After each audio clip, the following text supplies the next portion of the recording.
Pernyataan tidak main-main dilontarkan Menteri Keuangan Purbaya Yudi Sadewa yang akan menindak tegas praktik penyelundupan di tanah air.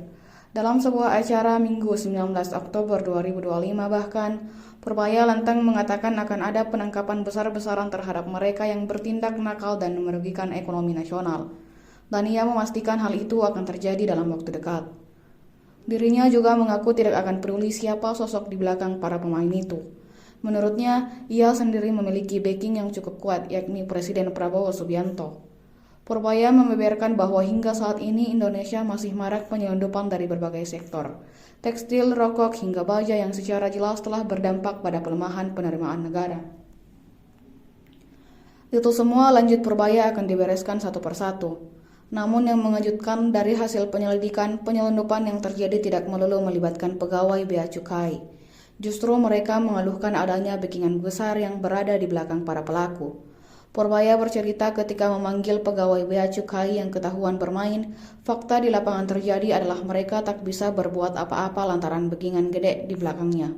Purbaya pun mengingatkan Dirjen Bea Cukai Jaka Budi Santoso merupakan seorang aparat tinggi dengan bintang 3. Jadi dia meminta agar pegawai tidak perlu takut. Namun jika kemudian backingan itu lebih tinggi jabatannya dari Dirjen Bea Cukai, maka dirinya akan langsung melapor kepada Prabowo. Kita akan tumbuh dengan lebih cepat dibanding tahun ini. Tahun depan sih saya pikirkan berapa? Paling 60, mendekati 6% atau lebih sedikit. Saya akan minta hadiah ke Presiden. Tapi kalau nggak tercapai, gue dipecat kali.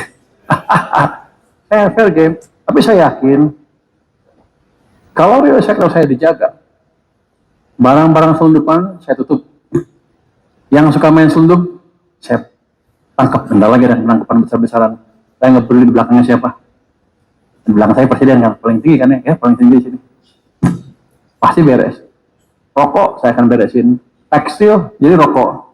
Habis itu tekstil, habis itu baja, habis itu satu-satu saya yang kejar satu persatu.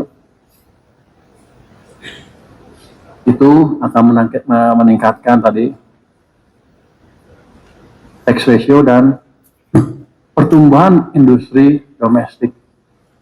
Saya pernah datang ke ini pameran atau fashion show busana Islam. Wah bagus-bagus, bagus juga nih. Wah, bisa nguasain nih. Atau di sebelah saya ada yang nyetuk, mas. Apa? Jangan silo dengan fashion show itu. Loh, kenapa? 90% lebih busana Muslim, bisnis busana Islam kita, Muslim kita dikuasai barang-barang dari Cina. Loh, jadi itu apa? Itu gaya-gayaan aja. Jadi banyak barang selundupan ke sini yang katanya bea cukainya nggak benar kerjanya. Saya panggil orang bea cukai saya, lo nggak benar. Kalau begitu Pak, di belakangnya ada backing, nanti ditelepon tapi nggak bisa jalan, nggak bisa apa-apa. Ya udah, sekarang sikat aja. Kan Dirjen Bea Cukai saya bintang 3. Kecuali bintang 4 yang nyuruh, bintang 3 masih luar. Kalau bintang 4 kita lapor Presiden. Download Tribun X sekarang. Menghadirkan lokal menjadi Indonesia.